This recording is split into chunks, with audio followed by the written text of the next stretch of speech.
Hello again, everyone, and welcome back to Reddit Aliens. I'm John, and as always, thank you so much for being here. Good topic, let's do it. What's the most effed up thing you've ever done in your life that still haunts you to this day? Please remember to like, share, and subscribe.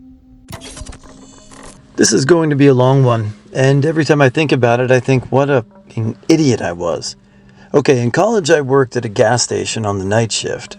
It was a shift from about 2 or 3 p.m. in the afternoon until 11 p.m. We mostly catered to the drunkards of the college neighborhood, but we also got a crowd of people from a retirement or assisted living places across the way. The regular olds would come in to buy lottery tickets or just get out of their apartments for a while. I loved these old men and women. I would let them yammer on as long as they liked about whatever. I enjoyed talking to them. One day in the middle of summer, at the beginning of my shift, one of the regular old ladies comes in to get a scratch off or something and says she's going to go visit her son and kids on Blah Street.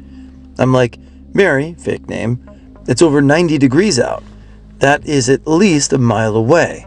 I can't let you walk all the way in the heat. You will stroke out. She's insistent that she's going. So, after going back and forth on this forever, I finally say, okay, Mary, fine, but please let me drive you. We worked in paired shifts. Me and my partner were cool, so I left him to cover the store to drive her. So I know where Blah Street is, but she's giving me all these wacky instructions on how to get there. Really insistent. Finally, after 20 minutes of her not seeming to know where the hell we are going, I'm like, let me just drive to Blah Street and you can tell me what house. So we get there, and finally she's like, that's my son's house. I'm relieved because I've been away from the store for way too long. So she gets out, and I throw the car in reverse. I'm about to peel it out, and I have the wherewithal to hold it, make sure she gets in the house. So this little old white lady goes up to the door and knocks.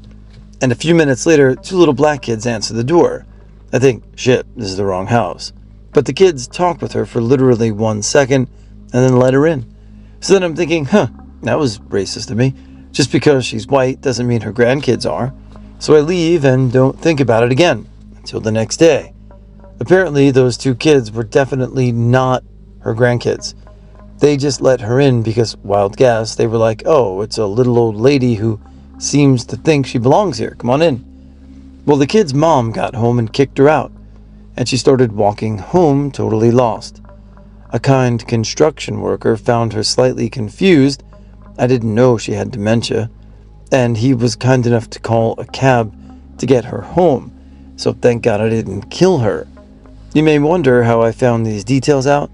See, she told me the next day during my shift when she brought me an effing banana bread to thank me for driving her, aka abandoning her in the middle of a damn city with no money and no direction in a 90-degree heat. I couldn't even eat the banana bread because it made me sick. What an idiot I was. I should have seen the signs. I just thank God I didn't hurt or kill her. When I was in college, there was a girl my roommate was friends with. I didn't know her very well, but I did know that she was a total pothead. I didn't have any issues with this, but I was very adamant that she not smoke in my dorm room, as I didn't want to risk expulsion.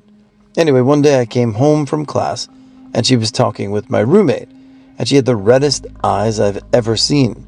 Her voice is off, and she's talking really slowly, and I'm mad.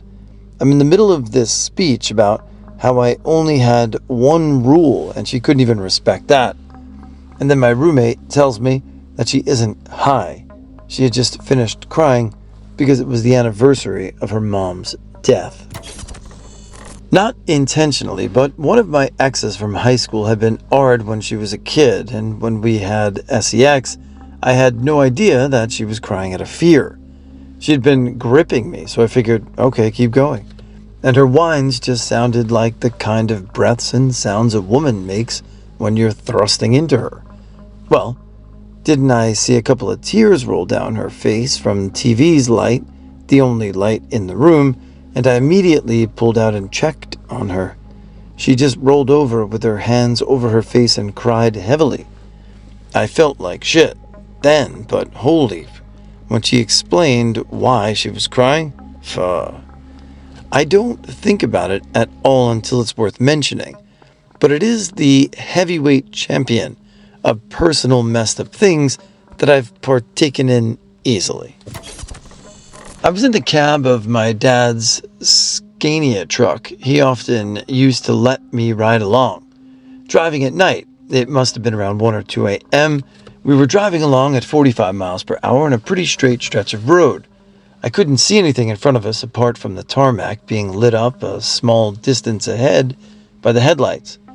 We saw headlights approaching us in the opposite direction for the first time in what must have been an hour.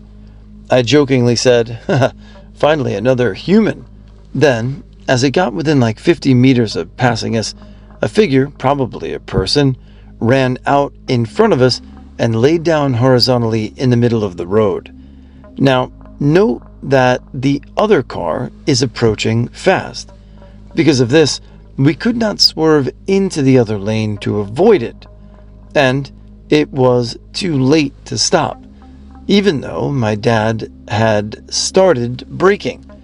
And to our right were hedges directly beside the road, so we couldn't swerve to the road either. My dad is now blaring the air horn and whispering, "Shit, shit, shit. Get out of the fucking road." And I just told him, "Dad, there's nothing we can do, just drive." And a few seconds after I said that, we both felt the truck drive straight over it. I told my dad we had to stop and see if he's still alive. There was no chance. But he told me that he had heard things like this from a friend who's also a trucker. Apparently, vehicle robbers are often planned like this. A person lies on the road, vehicle stops, a gang pops out and hijacks a vehicle. It wasn't my fault, but I still have a bit of guilt in the back of my mind that I was the reason why the person was dead because I told my dad to just keep driving. Although he was going to do that anyway, what else could one have done in that situation? I'll never forget that bump I felt as we ran them over. Note, we did call the police about the incident. My father was not charged with anything since we had a dash cam recording the whole thing. TLDR, ran a person over because there was nothing else we could do. Easy. When I was 5, I burned my house down. We were living in a small home, me, my sister, mom, and dad. I was supposed to be in bed, but I wanted a toy or something that was under my bed, and I didn't want to wake my parents by turning on the light. So I grabbed my dad's cigarette lighter and lit the flame under the bed. Needless to say, it went up like a match.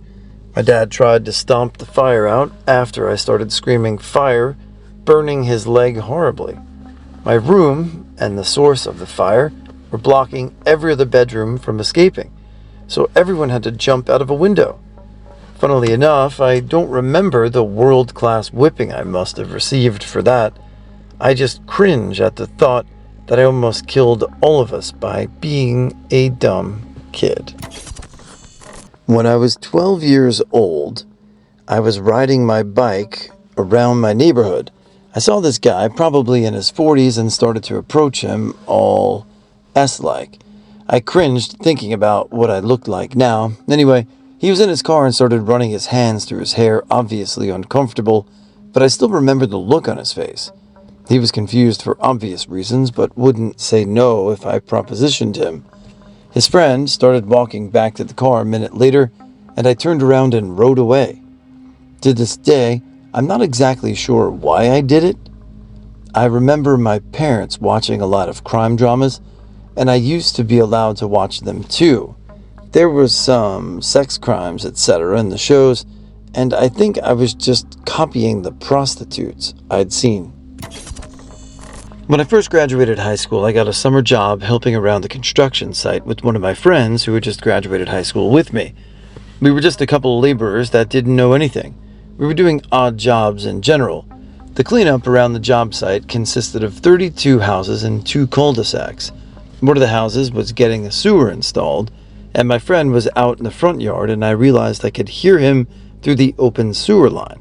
I was in the basement and was talking to him through the pipe. For some reason, I threw a piece of 3/4-inch PVC down the sewer line, and it got stuck at the cleanout fitting in the yard.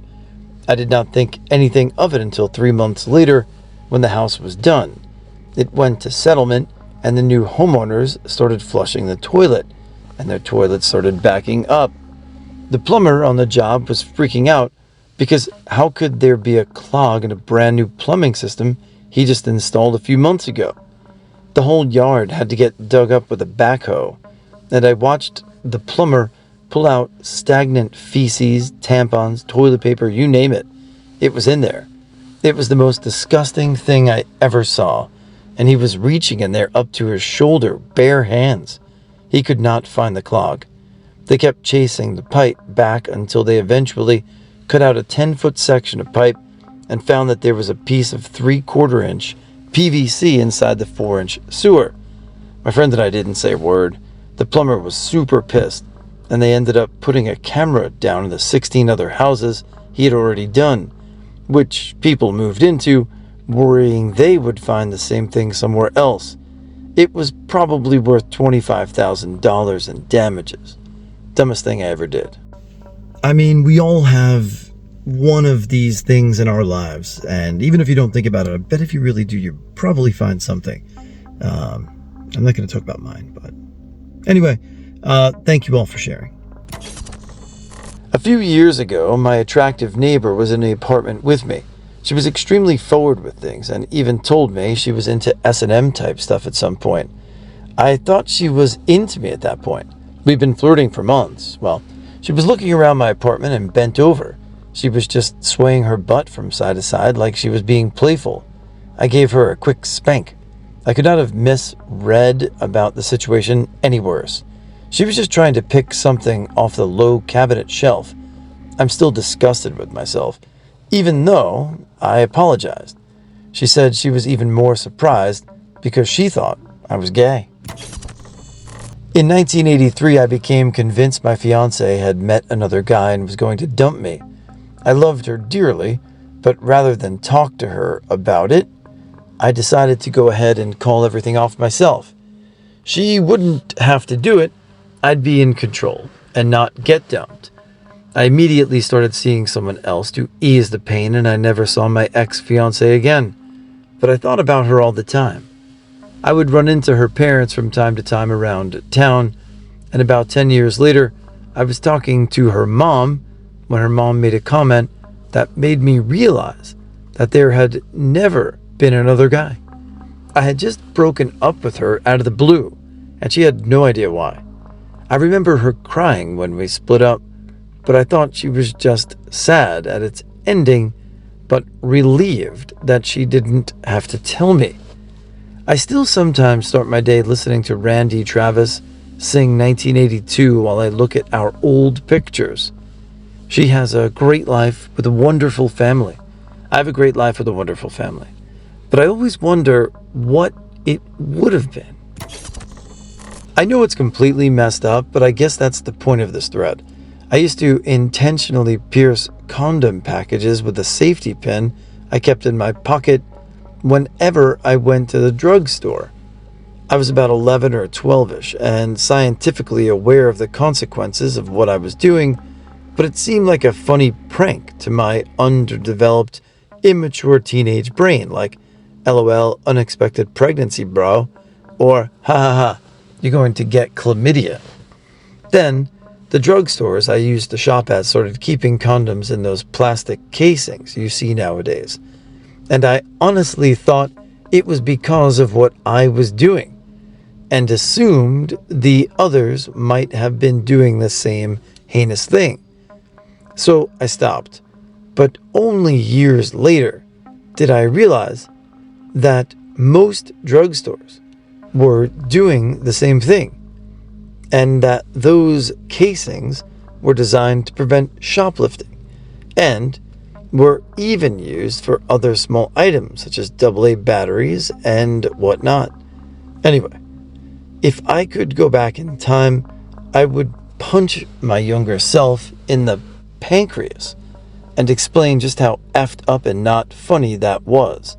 But I have to live with the shame and not overthink how many people might have gotten pregnant, other people pregnant, or how many STDs I helped spread.